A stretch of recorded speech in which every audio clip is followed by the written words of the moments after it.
Easier to do it. Yeah, Do it recording. I think Yeah. so. Yeah, it should be. So, Why it doesn't say that? I don't know. is your volume all the way down? I'm not sure. Let's see. Oh yeah, it is. Hello. Surprised that there's not an echo. Uh, Wait a minute. Is it a good thing or a bad thing? That's I don't know if it's getting the audio. I I mean, mean, I it is guess like- it is. Because usually we've had the echo problem, but I think nobody's Whatever. joining through Zoom. I guess that's yeah. Okay. yeah. We'll take it away. All right.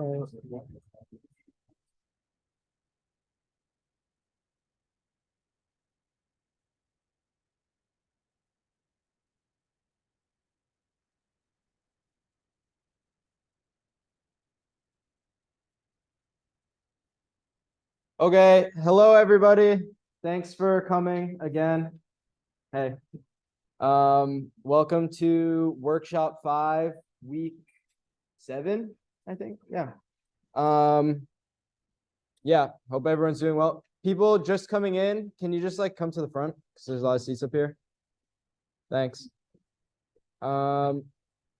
Okay, so this week's workshop is pretty much a continuation of last week's. Last week we did signal processing. This week we're doing actual EEG analysis and feature extraction, which is like sort of the next order of operations up from signal processing.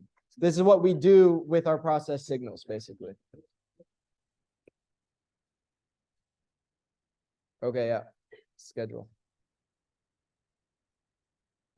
If you're interested in signal processing or like EEG analysis, electrical engineering C143A is a really good class for you to take because it covers all of these materials, particularly what we've covered last week and this week in a lot more depth than we do. A lot of our members have taken this class, super helpful. Okay, so as I'm sure you're all familiar with at this point, we primarily work with EEGs. EEG stands for electroencephalogram. And that the Greek roots for that come from electricity, brain, and picture. So EEG is an electric brain picture, which pretty aptly describes it. And yeah, why should we care? I'll just read you these quotes from our members. If you are about your brain, if you care about yourself, if you care about your existence in the universe, you should care about EEG.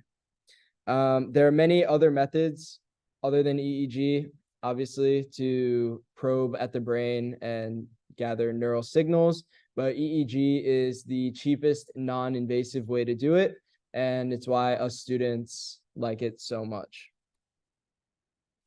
Okay, so before we jump in, who can tell me what EEG detects specifically? Why do we use EEGs? What do we use them for? Yes.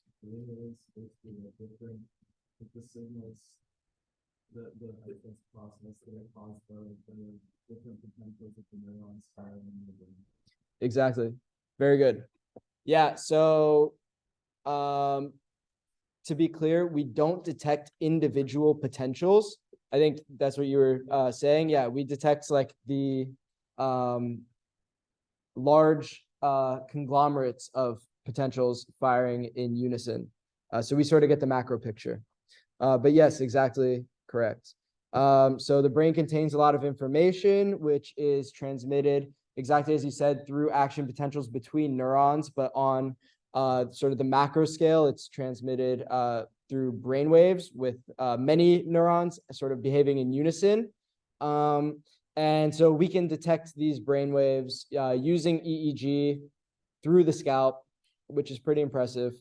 The different brain waves roughly correspond to different states of consciousness or alertness, such as like being awake or alert, or being tired, or being asleep, or being in a meditative state. Those all sort of correspond to different brainwave signatures that we can observe in EEG. So for instance, a really cool project idea might be to detect the state of consciousness of your user. Just an idea. Okay, and so who can now tell me how EEG collects data? We've gone over this a bit. Does anyone have a good idea of how EEGs collect data?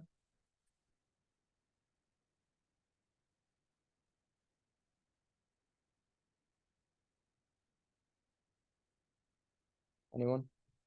Yes, please. What's your name, by the way? Brian. Brian, nice. At the electrical shop. Yeah,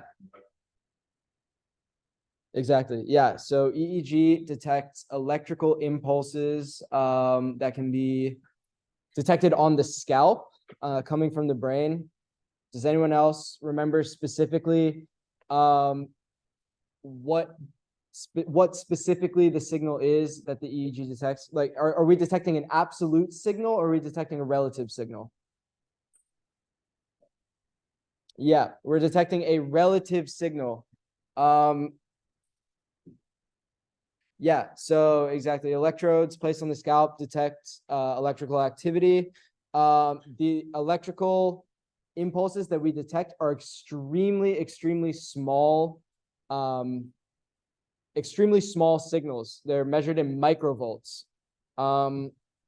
And particularly, we're measuring the relative difference at each electrode between the activity at that electrode and a ground or reference electrode, which is basically our baseline. So we're not detecting the absolute voltage at that point. We're detecting the voltage relative to a baseline that's shared across the entire headset. So important technical piece of information to remember. Okay, and yeah, oops. Those electrodes that we use as the baseline are referred to as the ground and reference electrodes.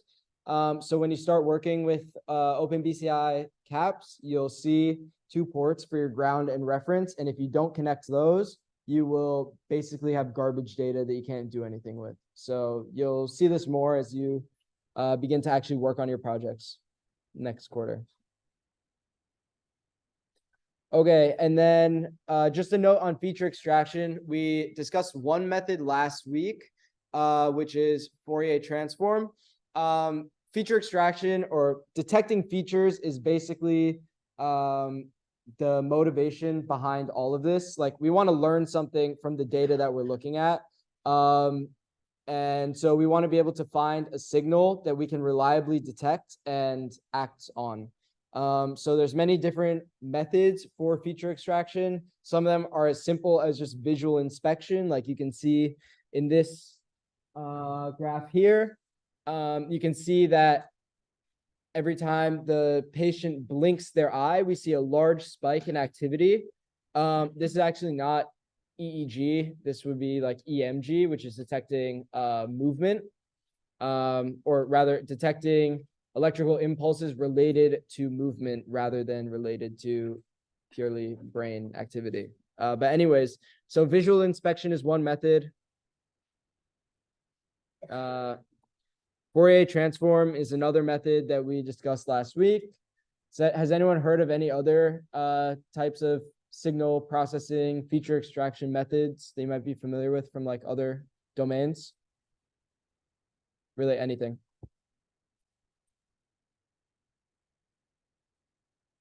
Yes. Yeah, exactly. Wavelet transform is a great one. We work with that a lot. Here's a few other types like power spectral density, wavelet transform, as you just said, time frequency distributions, and there are many others. One thing that's nice is that all of these sort of methods for feature extraction or signal processing are not unique to neurotech.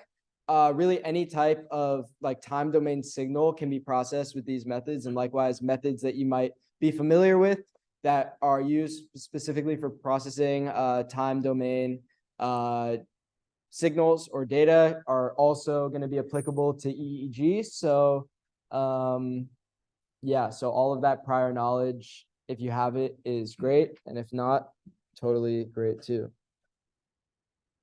Okay, so now we're gonna move on to our collab notebook where you'll actually be working with real EEG data that we've provided for you. So Mark, did you send the collab link? Okay, just give us a moment so we can put that in the Slack for you.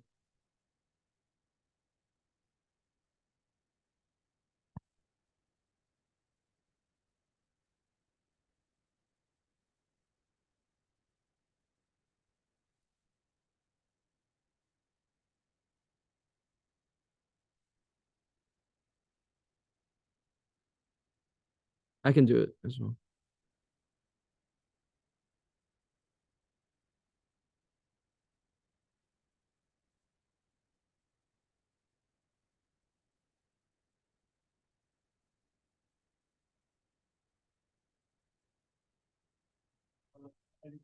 Okay, dope.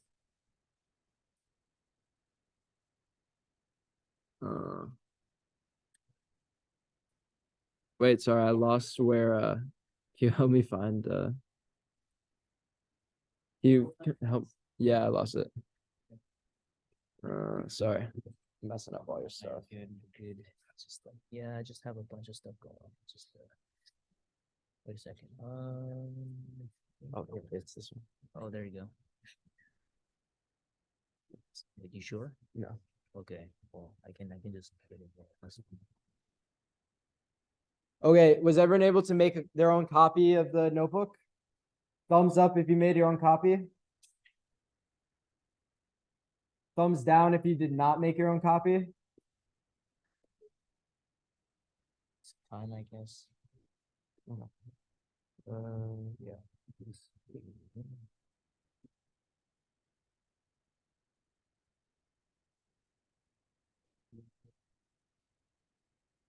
Yeah, that's a lot of stuff.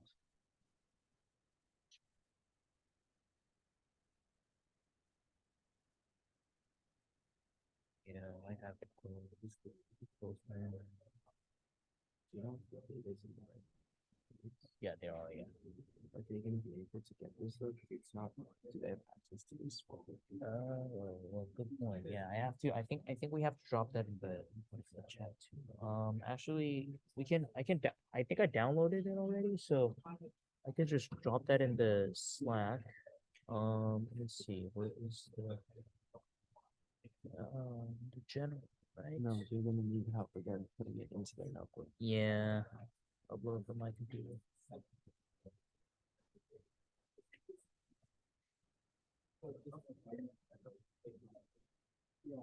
You could just share this. I don't know about that. Because we share all the entire folder and made like just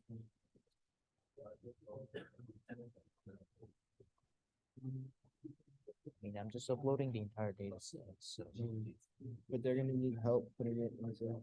yeah, Yeah, because they need to access the data from their.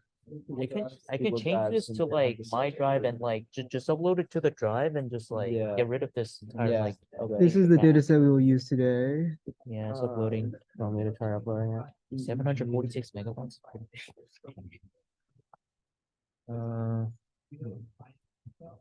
87%. Almost there. 90. Here, 91. All right, almost there. Are you downloading it? Wait. Almost. Yep. Another idea. We'll get there eventually. Yeah. Oh, 98, actually, not general. 99. This is 100. the link for that's the collab. So it's a huge data, so it's taking some time, but once it finishes uploading, just go ahead and download that data. And it's like data1.data.mat, right? And then like drop it in like wherever like location in the drive that you guys are comfortable with. Just put it in like your base drive, because that'll just be the easiest for you. So just like drag and drop it into my drive once you download it. So that you can access it through Google Colab. Um So download it to your computer. Who asked that? Oh, sorry. Okay, so in the Slack, there should now be a file called data.mat. It's in general. Yeah. You see data.mat It's under general. in the general Slack. So download that to your computer, and then from your downloads, just like drag and drop it into your base Google Drive folder. So just like my drive, drag and drop it there so that you can mount your drive and access the data easily. Wait, actually, my bad. What? I downloaded the wrong data. It should be data alpha, but yeah, whatever. Data alpha that. Yeah, Okay. I just downloaded I'll put it in. Okay. Okay, wait, guys, sorry. Change of plans. Okay, I'll just delete this one because this is the wrong Yeah. data. Sorry for the confusion. Okay, there's a new file in the general. Download that one, unzip it, and then put it into your Google Drive, please. Sorry. We'll get there. And raise your hand if you need help doing this, and we'll come around and help you.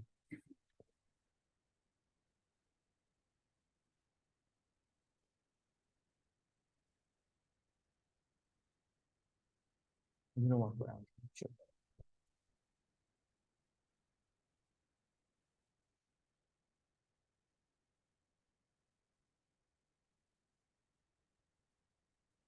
Raise your hand if you need any help.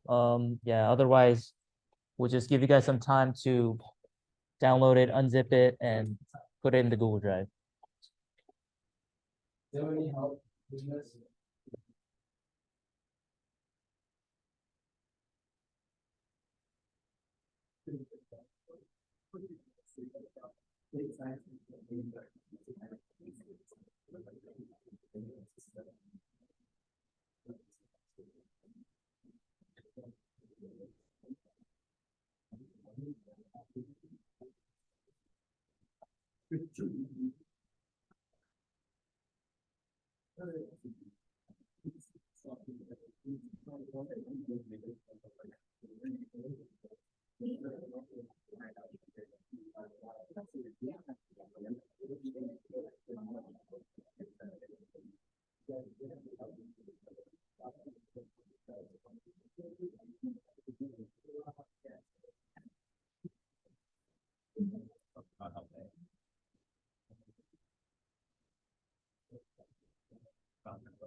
It's a big file, so it'll take a little while to get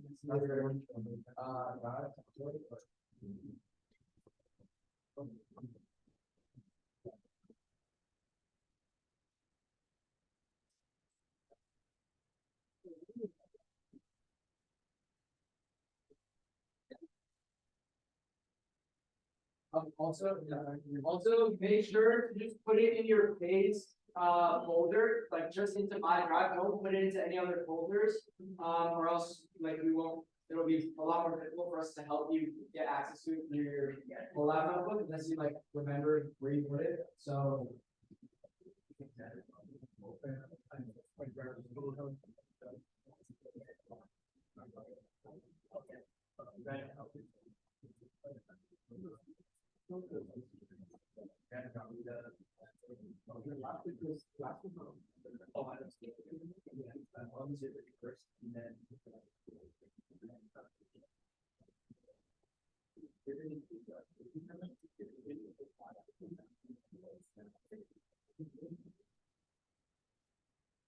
Okay, and also remember to unzip the zip file before you put it into your drive. You have to unzip it and get the file.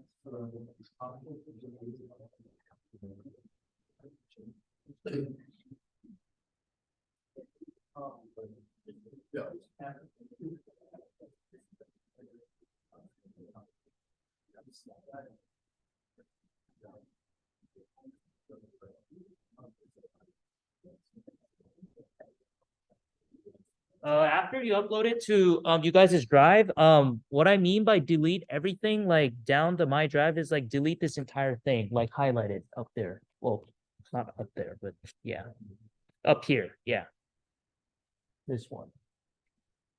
Like yeah, just save until like my drive, and then like past years, like all this like gibberish, just like get rid of it.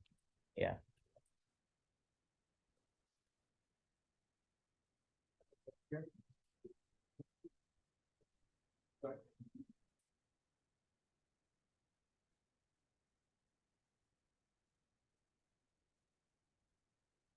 Who needs more time? Is everybody good? Oh, okay, okay. Yeah, maybe like another minute, I guess. Yeah. Wait.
Okay, everyone. If you're still working on getting it into your Google Drive, keep working. If you already have it, just pay very close attention here because this is super important to get it actually connected to your collab. So what you need to do is run this first kernel here, and it'll prompt you to connect to your Google Drive. So please press connect. It's the same thing that we did last week. Connect it to your Google Drive, mount your drive, and then what you're going to need to do is change this directory path here, this dir. You need to put the path to your file as it's located in your Google Drive. So if you put it in your base folder, that's just going to be content drive, my drive. And remember the slash at the end. And if you put it somewhere else, please remember the place that you put it in. And just like, yeah, append whatever, like the folder names, like the embedded directories. Yeah. Okay, so, and raise your hand if you need help doing this part as well, please. We're doing pretty good. It should be called data-alpha.mat. Okay, so this directory string is the path to your file. So if it's in my drive, that's going to be basically the root directory of your drive. So it's content/drive/my drive. If it's in a folder that's inside of my drive, then this next folder here needs to be the name of the folder that it's in, and so on until you get to wherever the file is finally located. Does that make sense? So if it's in my drive, and then in a folder called CruX inside my drive, and then in a folder called data inside of CruX inside my drive, this needs to be my drive, CruX, data. Okay?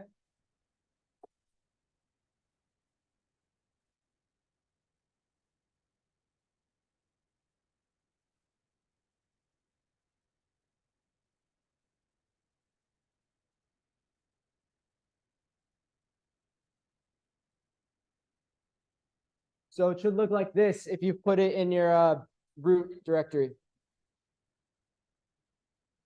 And again, raise your hand if you need help, and we'll come around.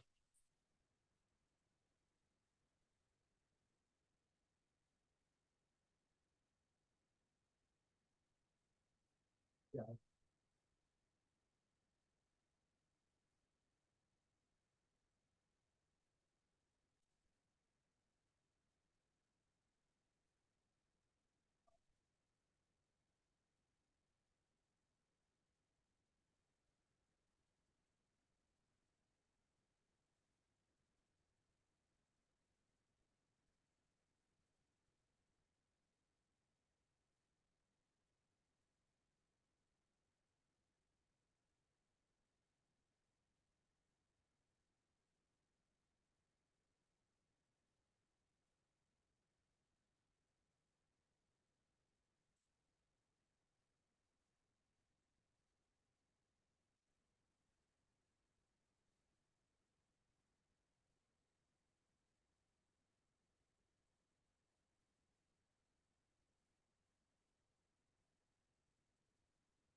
Taking some time. Is everybody good? I guess for like next week's workshop, like I'll just like make like a short video, I guess, like going through these steps, because apparently, yeah, this is causing like a lot of like trouble for a lot of people. So yeah, I'll like make like a short video and post it on Slack so that you guys can like take a look before next week's meeting. But I so is everybody good? Or I mean, well, Davis will like continue to like help people around if you guys have trouble, but we'll just move on for now because we have some stuff to cover for today.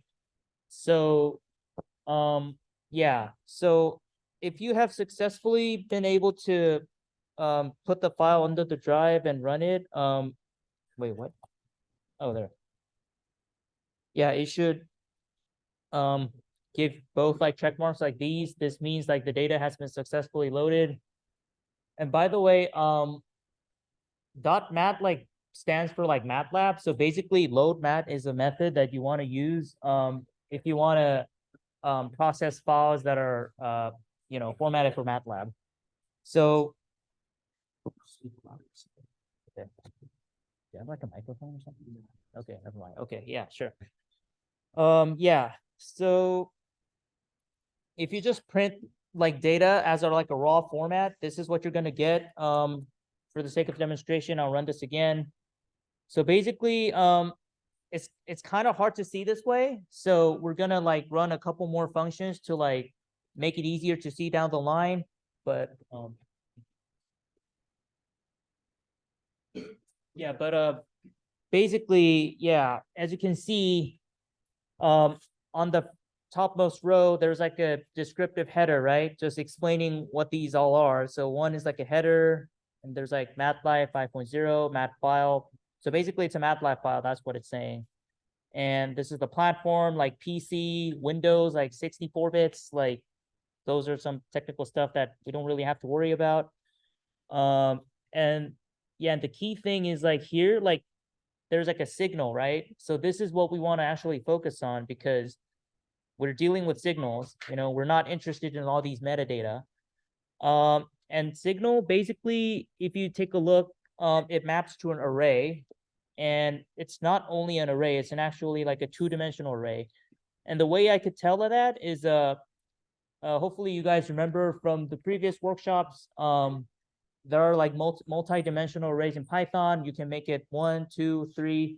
And the easy way to tell is count the number of brackets. So there you can see before we see the first data, there are like 2 brackets, right? So it means there's a bracket, and then basically there's another array that's kind of enclosing the series of brackets. So that's how you tell that the array is 2-dimensional, not 1-dimensional. So, and this may cause like troubles because, okay, like even if you use like ChatGPT or something, I mean, like if you have no idea what dimension the array is, you're gonna give it like a wrong input, right? Because if you say like, okay, process the array, well, chances are like ChatGPT will just assume that you're using like a 1-dimensional array or something like that, unless you specify that, oh, we're dealing with like 2-dimensional array or like a 3-dimensional array. So that's why like it still matters for you guys to still be able to kind of distinguish the dimensions and some basic stuff, because really like the codes like break down in like very, very basic errors. So so these are the data. And as you can see, it uses like a scientific notation. I think you guys like already are very familiar with scientific notation, but basically it's like, what is it? Significant times 10 to the power of something, right? So that is that. And if you want to see that, what is it?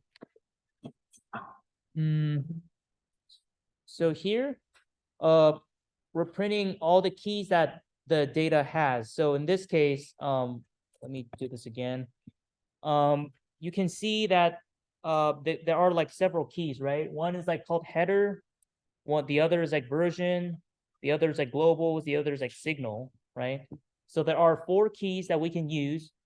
And by saying keys, well, I also imply that data is a dictionary, right? But as I said, we're only focusing on signal. We're focusing on nothing else because for obvious reasons.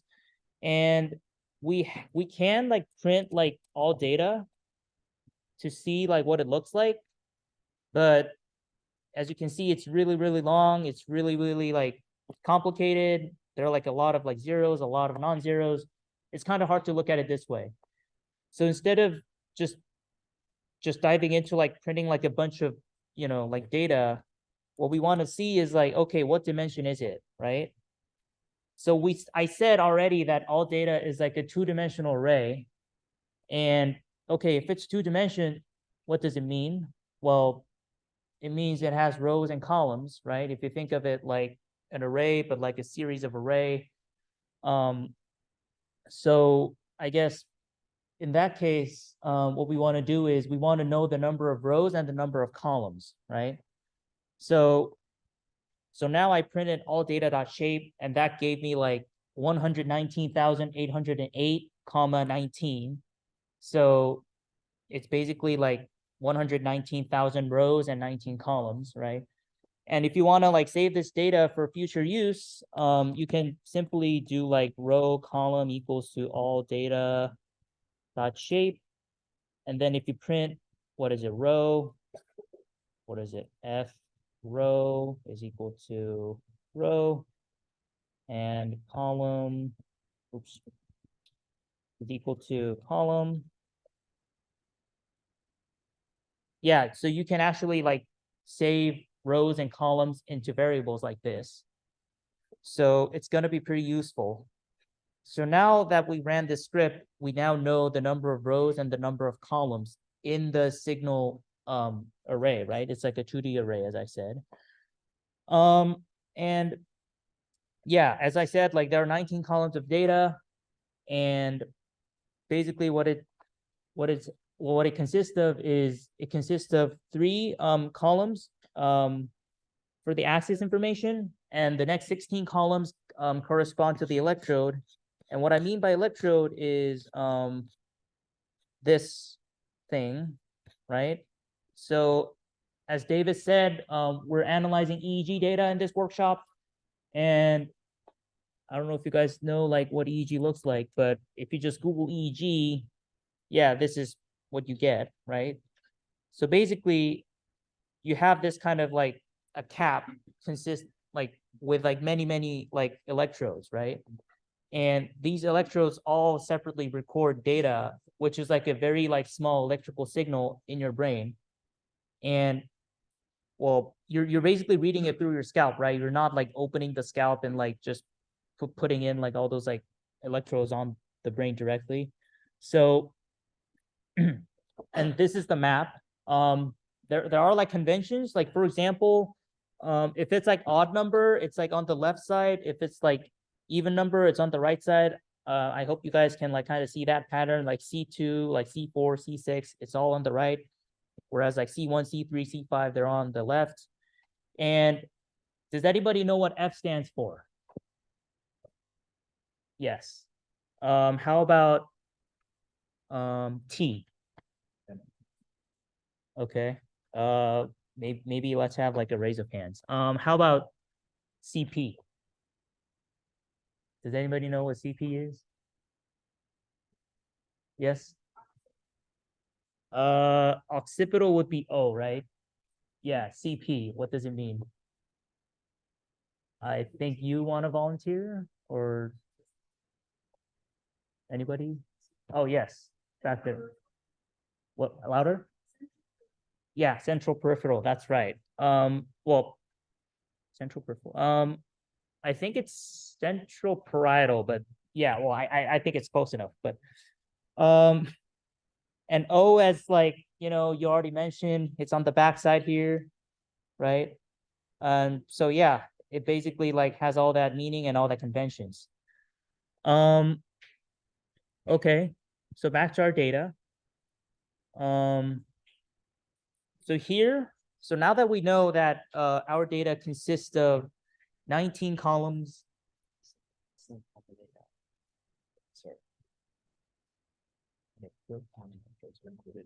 Oh, I see. Yeah. And also, let me see. Kind of. How many electrodes are included in this data set? Yeah, I kind of already said that. So, anyways, no, you're good. Yeah.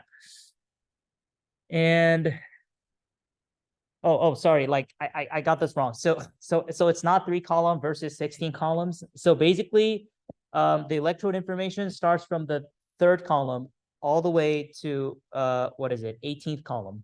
So there are like 16 columns. Well, sorry, not 14th column. I'm just like thinking in terms of zero indexing. My apologies. 14th and then 15th and 16th. They correspond to like whether the subject's eyes are open or closed. So my question for you is, why would we distinguish like data sets between subjects' eyes being open or closed? Yes. Could you be more specific? How would it affect brain's activity? Yes.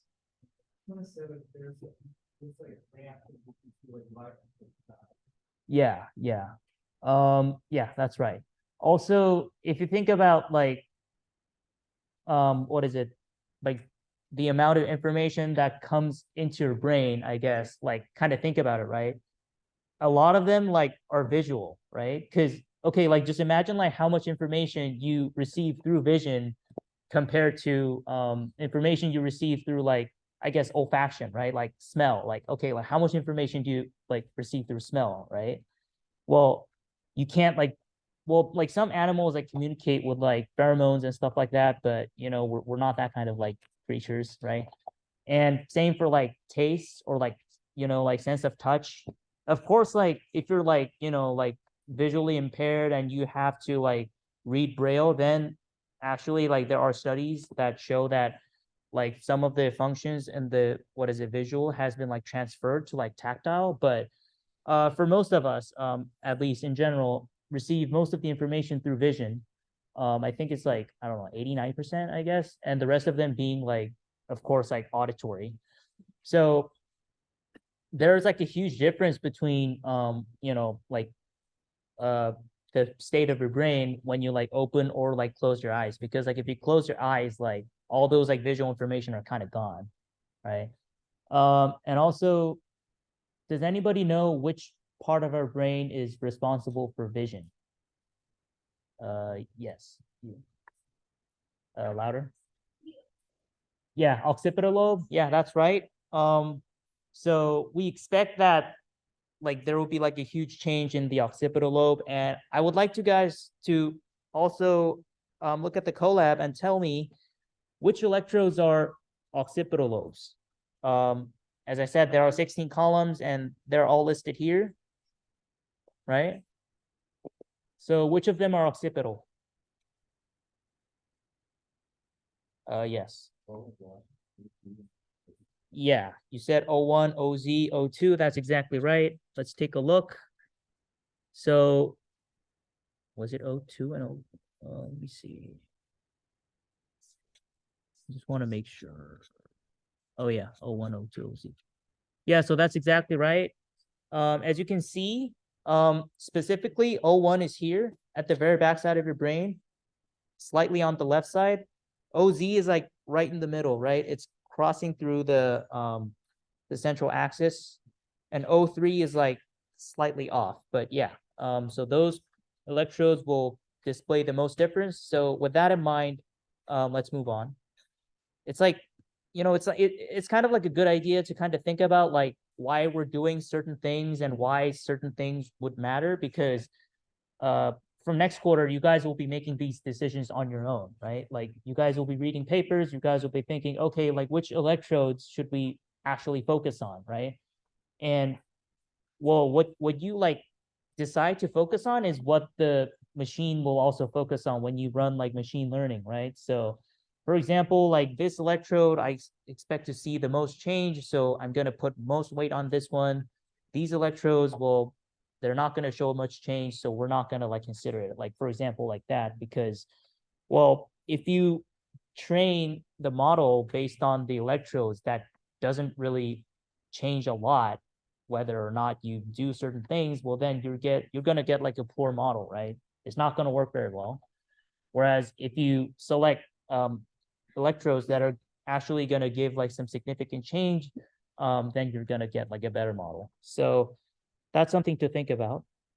And all, okay.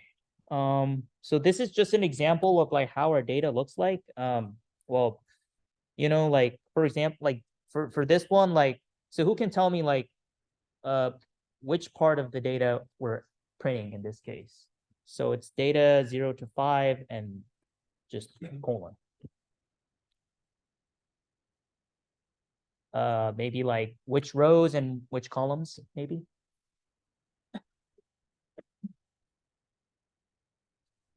Are you raising your hand? Okay, yes. First 5 rows. Yes, that is right. What's your name? Bogdan? My bad, my bad. Bogdan? Okay, yeah, as Bogdan pointed out, yeah, my bad. Yeah, that's exactly right. We're printing the first 5 rows with all columns. And the way to verify is, let's just count them, right? Like, okay, we already know, like, okay, like if you don't know like how many rows and columns we have, we can just like print that out, right? Okay, like let's maybe print this in the back and maybe like print row, and then maybe like, you know, like if you're always confused, like instead of like scrolling back, you can always do this kind of sanity check, right? Because you already have row and column and you already know what it is. So we have like 119 like 1,000 rows and 19 columns, and we're only taking first 5 rows and all the columns, right? So if our hypothesis is correct, what we expect to see is like number of like, there would be like what is it? First 5 rows. So basically, with like, what is it? All columns. So each row, like which corresponds to like each array would have like 19 elements. So if you actually count, it's like 1, 2, 3, 4, and there are like 4 times 4 is 16, right? And then 17, 18, 19. So yes, our array does indeed have 19 elements. So yes, as it should be. And how many rows do we have? Well, we can kind of basically count the number of arrays here. So this whole thing is 1. There's another opening bracket. So we scroll all the way here. That's 2. And we go here and then it's 3. And then we counted like here, it's 4. We count it here. So it's 5. And yes, indeed, there are 5 rows. So, this is like one way of like verifying like sanity check, I guess. Okay, so now that we're done with sanity checks, we can extract the time axis. And sorry for mixing up like initially, but the first column is the time axis, right? So if you want to extract the first column, right? We don't care about rows, we only care about columns. We're only interested in extracting the first column. So what would you do? It's kind of shown, but like, anyways, like could you guys like, could somebody explain why we're doing this for extracting like time axis?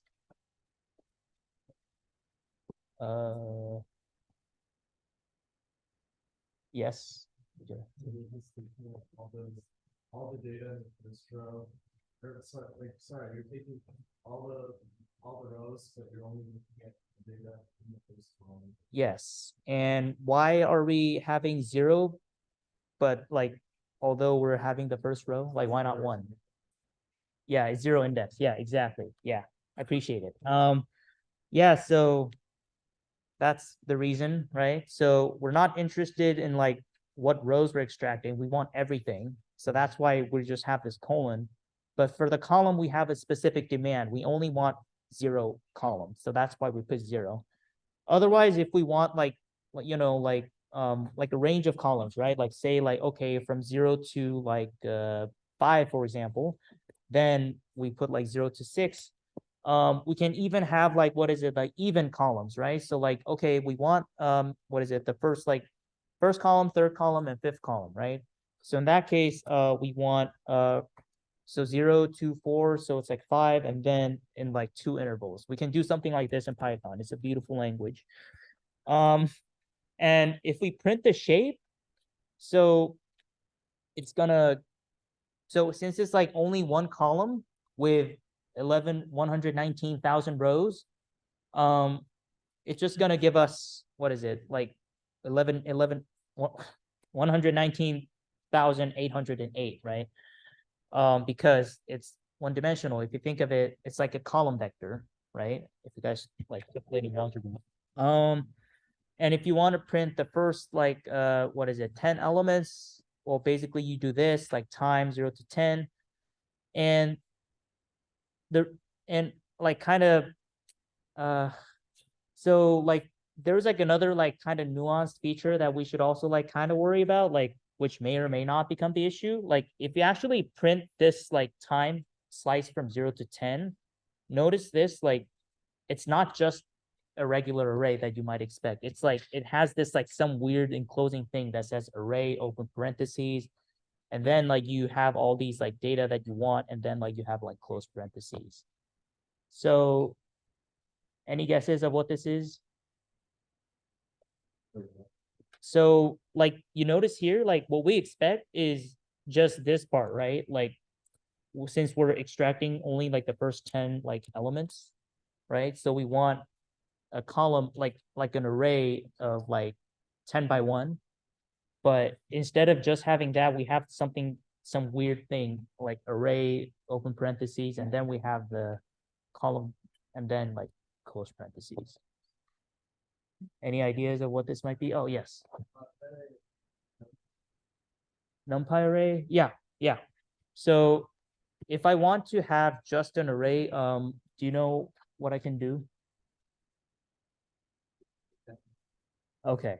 Yeah. Well, thank you. That's correct. And well, and I'll just tell you the answer. So, oops. I think it's already like, no, not that one. Sorry, there's a way of, well, there are like multiple ways, but I think the most simplest may be, wait a minute. Hmm.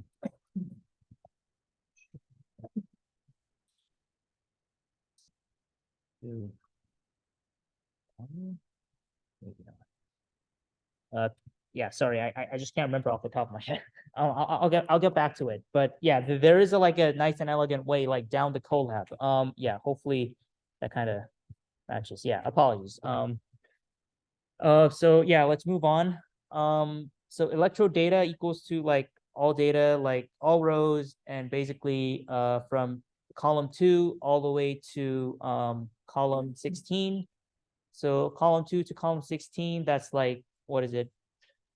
Oh, sorry, like column 1 to column 16. Yeah. So like, yeah, 16 columns.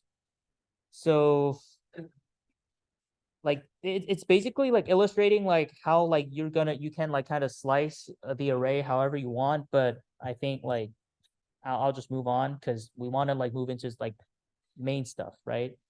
So does everybody know what matplotlib is? I think we went over it last class. It's basically like a Python library that you use if you want to draw stuff, right? So like as we kind of briefly mentioned last class, library has like these set of functions that we can use, and reason being we don't want to implement them ourselves, right? For obvious reasons, like we're kind of lazy fellows, and we want to use as much like code from others as possible.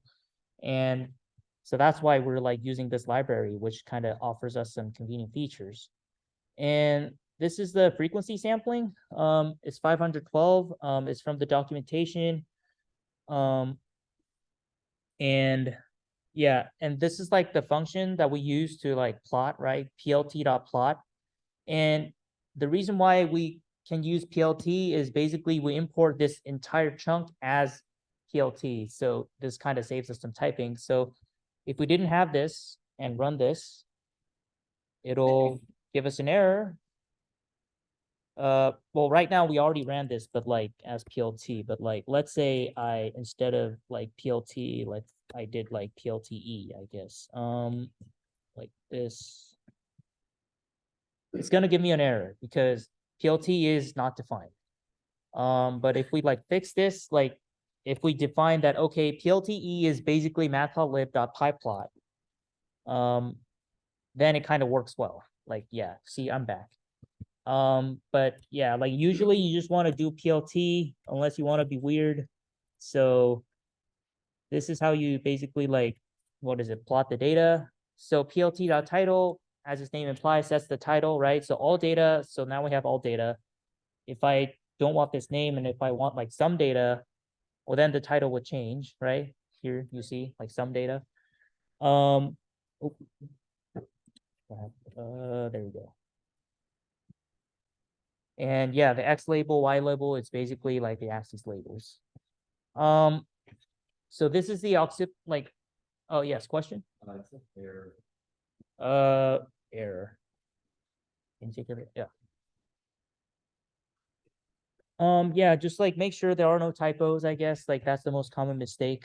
And moving on, this is the electrode diagram that I kind of showed, right, previously. So like these like alphabets stand for like specific lobes of the brain, whereas numbers stand for the relative location, right? So even numbers to the right, odd numbers to the left, larger numbers further away from the central axis, smaller numbers more clustered towards the center axis. So basically right now what we're trying to do is, okay, we have all these signal, right? But for obvious reasons, we have like a lot of noise. These signals aren't like pure, right? Because, well, there are like noises coming from everywhere, right? Like even as I speak, there are like many different like white noises that kind of like mix, like as like the sound wave kind of collides with like like air particles, and like there are like many like causes for noises to being introduced, so we have to filter that. And the way we do it is we have these two functions, scipy.signal.butter and scipy.signal.saucefield. There's a hyperlink for those of you who want to explore a little bit further. But basically, those two functions will be our lifesavers and our filters. So, and scipy.signal is another useful library. Scipy, well, technically speaking, scipy is a library, and scipy.signal is a module. So like it's a little bit like kind of nuanced, but let's say, so scipy itself is a very huge library with like lots of implementations. It stands for Scientific Python, right? And it's like one of the main contributing factors that Python is used like by so many people. But if you just like think about like how many like, what is it? Because imagine you're implementing this code that you want the scientific community to all like take advantage of. And if you like put everything in like one file, well, that's going to be like tens of thousands or like even like millions of lines of code, right? And you don't want that, because okay, what if like you make a mistake and like something breaks down and like people starting complaining like, hey, like your function is not working, please come and fix it. Okay, well, good luck like finding the bug within like million lines of code, right?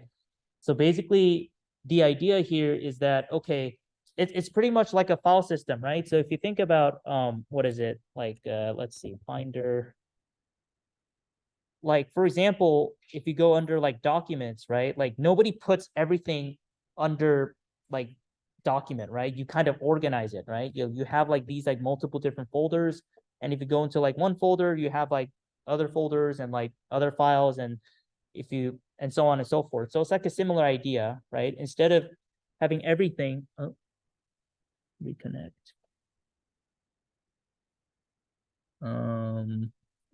Yeah, I'm not entirely sure what's going on. There you go. Yeah, instead of like putting everything under one file, like the programmers kind of like split them up like according to like different usage, right? So this one, Signal, is like one of the like many like files, and in Python like we call them modules, right? So Signal is one of the many modules inside scipy library.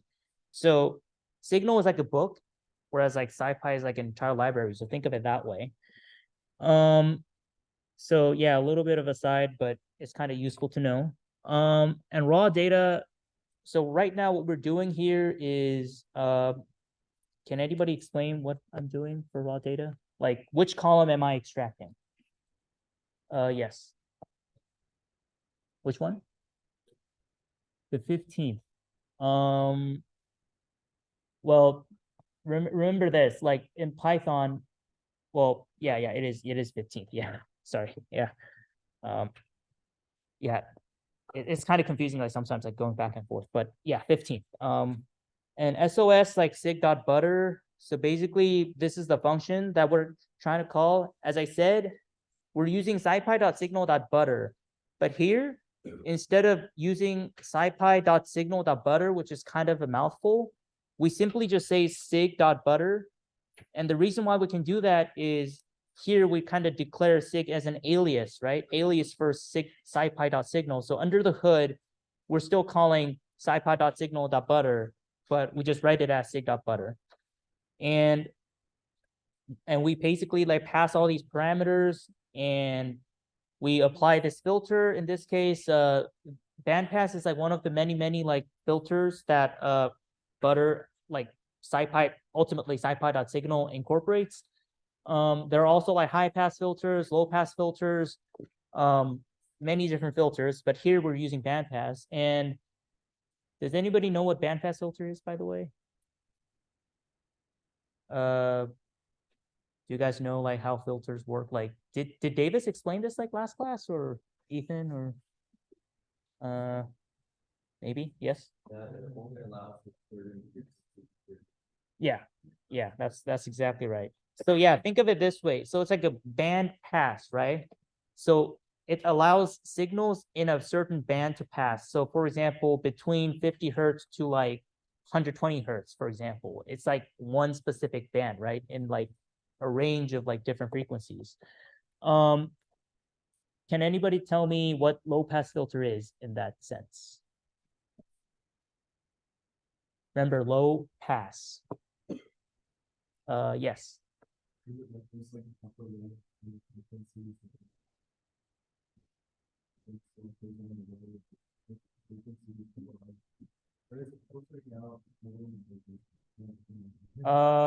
It's filtering out higher frequencies. So like, yeah. I think you got the idea. So it's just think of it like low pass, right? So if it's low, it passes. If it's high, it doesn't. So, you know, and you can kind of easily intuit in that regard what high pass means. It only means like, okay, like signals that have too low of a frequency, they don't pass. And yeah, so that is that. And basically like filter data equals to sig.source filter. So basically we are yeah, we're fitting the 15th column data here, and SOS is basically like the filtered signal, right? Raw data is like a raw signal. And here we're kind of like, you know, kind of showing juxtaposing between the two to show filtered and unfiltered data. And this is another like useful like feature that what is it, Matplotlib supports. So subplot, let's say you don't want just one plot, right? You want like multiple plots, but you want to make them like evenly spaced. For example, like I mean, okay, like if you render this kind of image, like what you're gonna do is just like take a screenshot and like stick it in your report, right? That's what everybody's gonna do. And we want like proper formatting, right? Like we don't want like certain like graphs like appearing bigger than the other.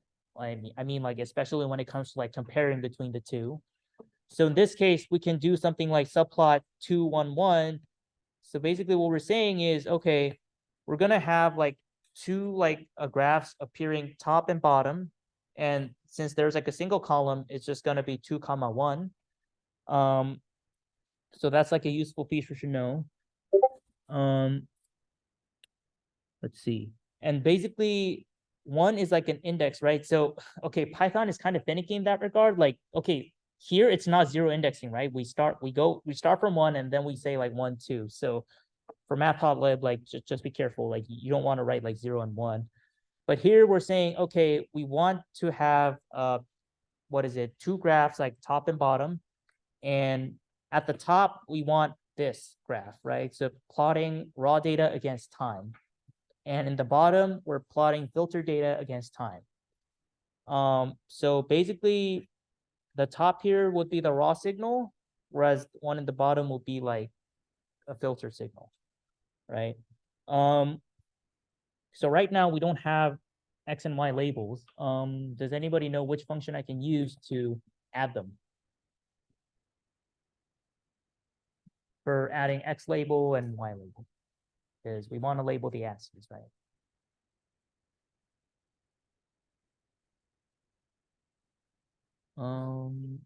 Yes. Did you raise your hand?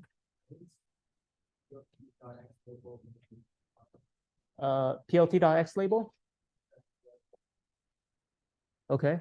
And for y axis, I guess PLT.y label. Yeah, that's right. I want to type it out, but let's just do it, I guess. PLT.x label, let's say this is like, so in this case, X label is time, you know, and like PLT.y label would be, what is it? Like raw data, right? And you can see the change.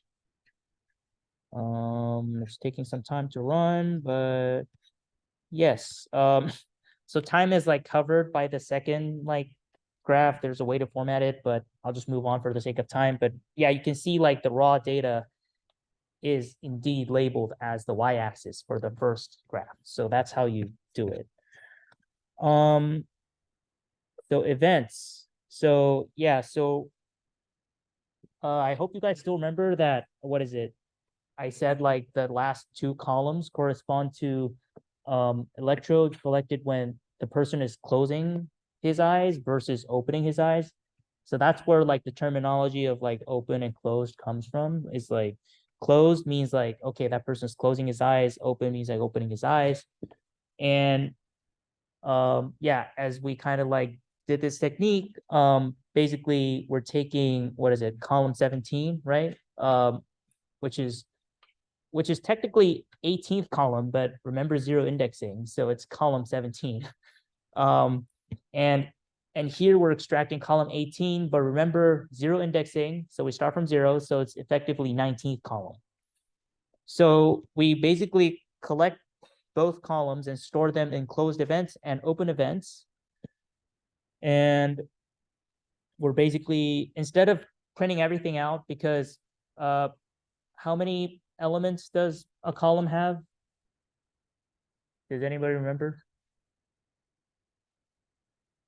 So it's like so the raw data itself is like a 2D matrix, right? It has 119,000 rows, 19 columns.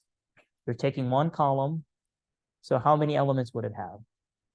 You're slicing it this way. Yeah. Yeah, 119,000. Yeah. So that's a lot. So that's why like we're just printing only some of them, but that is that. And I guess we're almost there. So, and for the Fourier transform, oops.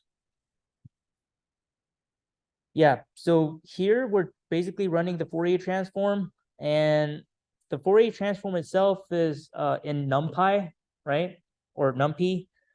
That's why we're doing like np.fft, right? So if you think about where we defined np, we kind of defined it like at pretty top, right? Import NumPy as np because we don't want to write NumPy every time. But like, if you want to be like super like clear, then you can write NumPy, of course. But so basically, we're here. We're just like, what is it, running through like Fourier transform. I don't want to. I won't get into like too much depth on that, but we just know that we can call these like functions like for FFT, and yeah, we're taking the absolute value because you know, like we don't want like any like negatives here. We're only interested in like values above the x-axis. So if you run it, you'll get something like this. And I believe, yeah, both are like Fourier transform results. One is like with eyes closed and the other was like eye open. So my another question is, what difference do you guys notice here? So one at the top is when you close your eyes. One at the bottom is when you open your eyes. Yes.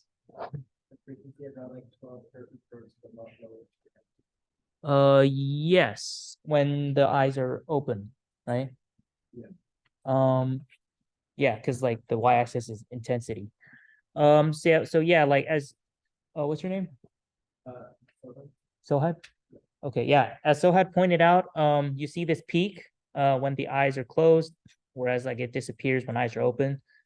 And like this is like basically like a naked eye kind of thing, right? Like you can do like more like sophisticated stuff, and there are limitations like with visual inspection, and that's why like the machine learning comes in, because you want to recognize like certain patterns, right? Oh, like certain peak appears here whereas it's absent here, or even here, right? Like it seems kind of, this seems a little bit more pronounced than this one, but of course there are limitations about like describing it like qualitatively. So that's where it's like a, you know, like a short intro for machine learning, I guess.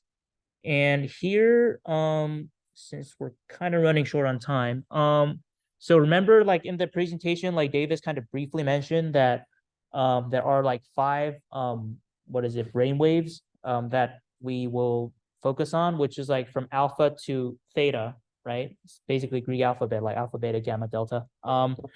And right, so and basically like the rule of thumb is like the greater the frequency, the greater your brain intensity, I guess. Like so alpha and beta are like, you know, like alpha is like, you know, like when you're like less focused, like you're just having everything chill, whereas like beta is like a little bit more intense, like gamma is like a lot more intense, right? And delta and theta is like when you're sleeping. So here, yeah, so we're kind of running short.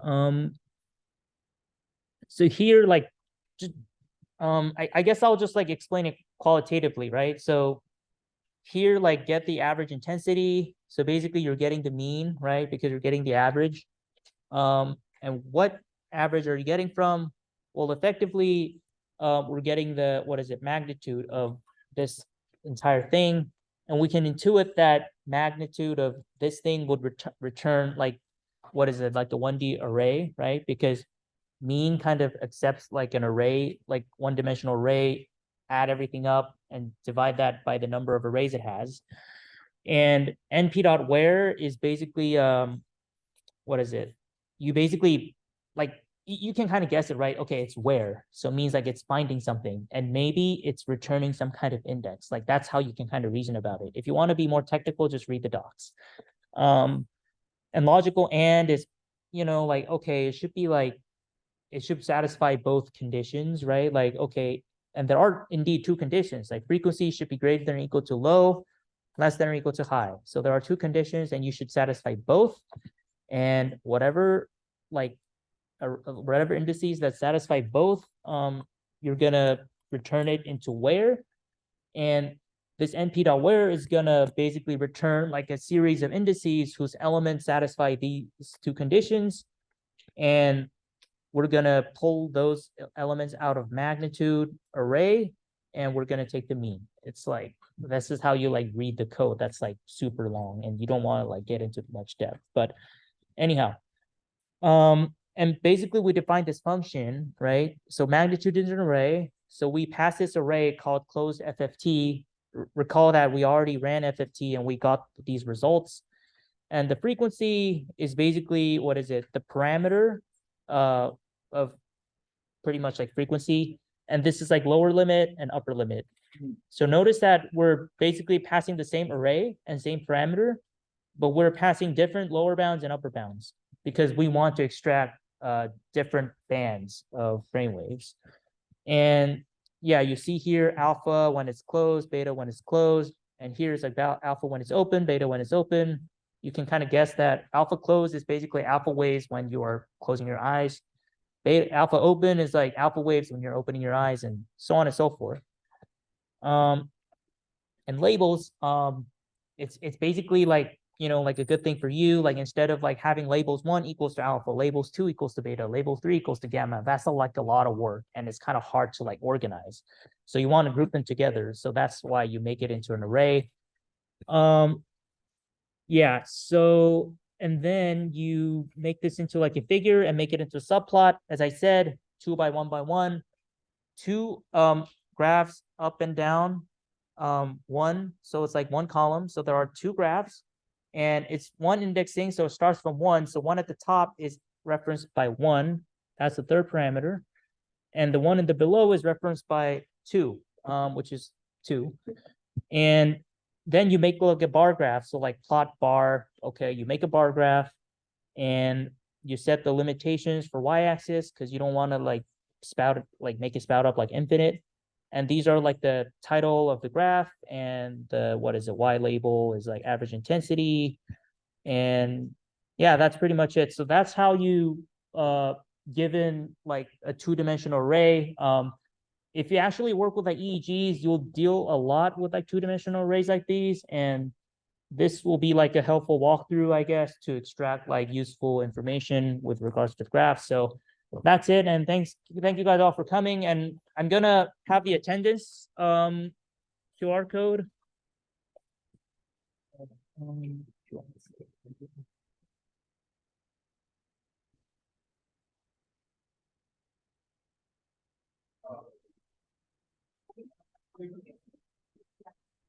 What? Oh, yeah, I have to stop it.